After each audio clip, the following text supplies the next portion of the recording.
दुर्योधन की प्राय सारी सेना युद्ध में मारी गई थी। अंततोगत्वा उसका भीमसेन के साथ युद्ध हुआ। उसने पांडव पक्ष के पैदल आदि बहुत से सैनिकों का वध करके भीमसेन पर धावा किया। उस समय गदा से प्रहार करते हुए दुर्योधन के अन्य छोटे भाई भी भीमसेन के ही हाथ से मारे गए। अपने राजा दुर्योधन की ऐसी दशा देखकर और अपने पिता द्रोणाचार्य की मृत्यु का स्मरण कर अश्वत्थामा अधीर हो गया।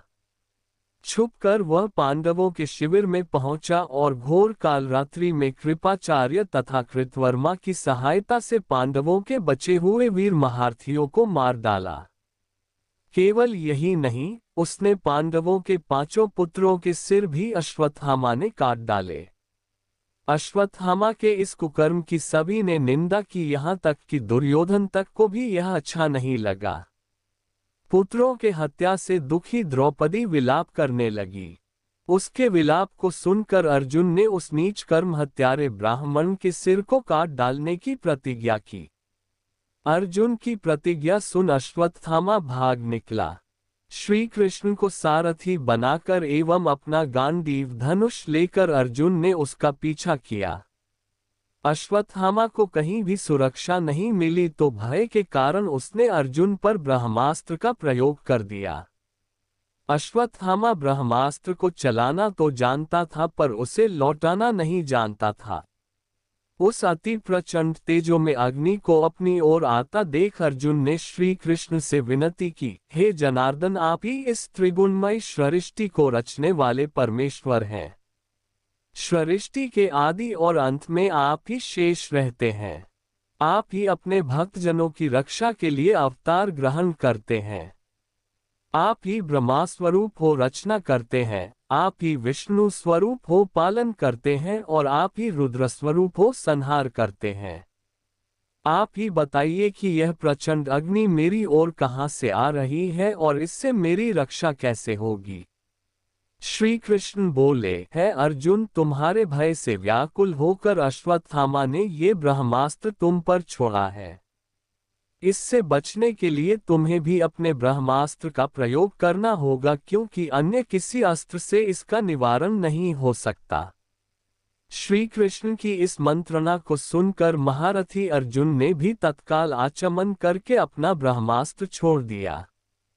दोनों ब्रह्मास्त्र परस्पर भिड़ गए और प्रचंड अग्नि उत्पन्न होकर तीनों लोकों को तप्त करने लगी।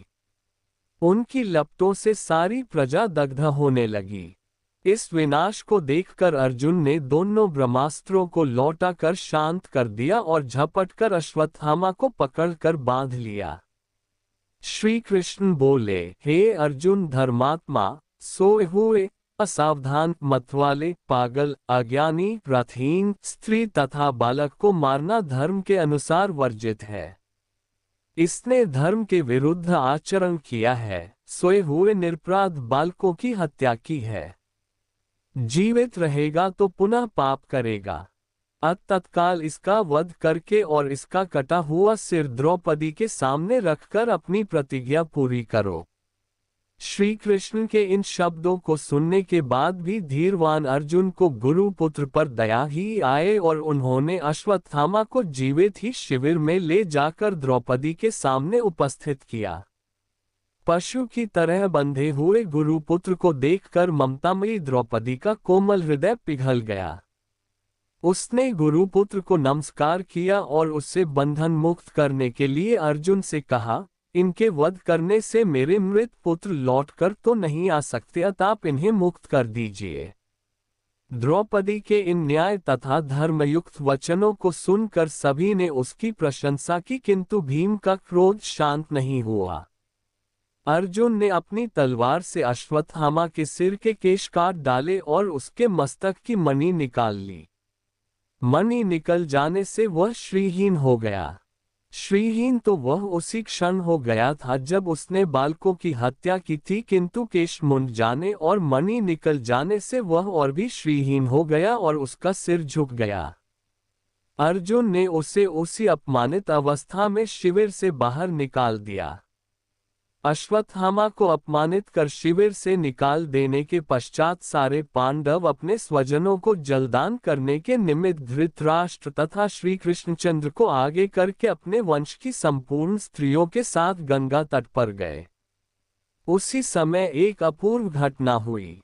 उन्होंने देखा कि उनकी वधू उत्तरा ने व्याकुल स्वर में कहा कि मुझे बचाओ, मेरी रक्षा करो, आप योगेश्वर हैं, देवताओं के भी देवता हैं, संसार की रक्षा करने वाले हैं, आप सर्वशक्तिमान हैं। ये देखिए प्रज्वलित लोहे का बाण मेरे गर्भ को नष्ट न कर दे। है प्रभु, आप ही मेरी रक्षा करने में समर्थ हैं।